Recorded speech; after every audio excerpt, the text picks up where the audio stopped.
कभी सोचा है हम जीतना तो चाहते हैं लेकिन हार से इतना डरते क्यों हैं? क्यों लगता है कि गिर गए तो सब खत्म हो जाएगा? शायद इसलिए क्योंकि हमें बचपन से यही सिखाया गया, गिरना खराब है, गलती करना शर्म की बात है और हार बस कमज़ोरों का हिस्सा है। पर हकीकत इससे बिल्कुल उलटी है।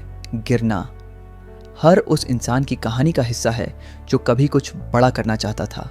जिसे ऊंचाई छूनी थी उसे पहले ज़मीन से टकराना पड़ा, जिसे उड़ना था उसे पहले गिरने की हद तक टूटना पड़ा।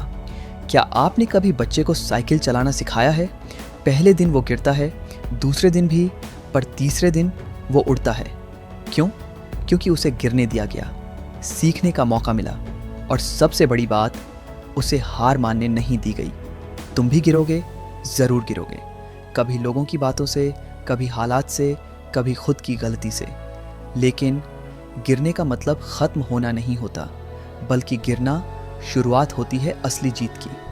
अगर सच में जीतना है ना, तो गिरने से डरना बंद करो, क्योंकि जो सिर्फ सीधा चलना जानता है वो रास्तों की असली कीमत नहीं समझता। हर चोट, हर गिरावट तुम्हें तराश रही है।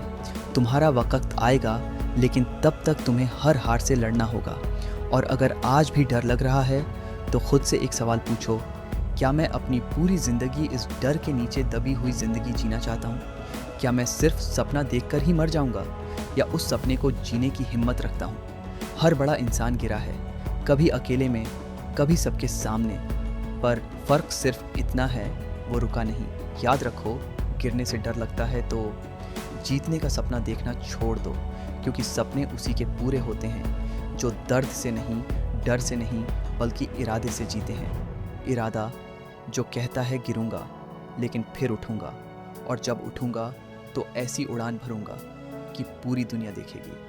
तो अगली बार जब गिरो तो ज़मीन को देखना नहीं, आसमान को देखो, क्योंकि वही तुम्हारी मंजिल है। गिरो, उठो, फिर चलो, क्योंकि जीत उन्हीं की होती है जो हार के बाद भी हार नहीं मानते। तैयार हो गिरने के लिए, क्योंकि अब तुम जीतने वाले हो। गिरकर ही तो चलना सीखा जाता है।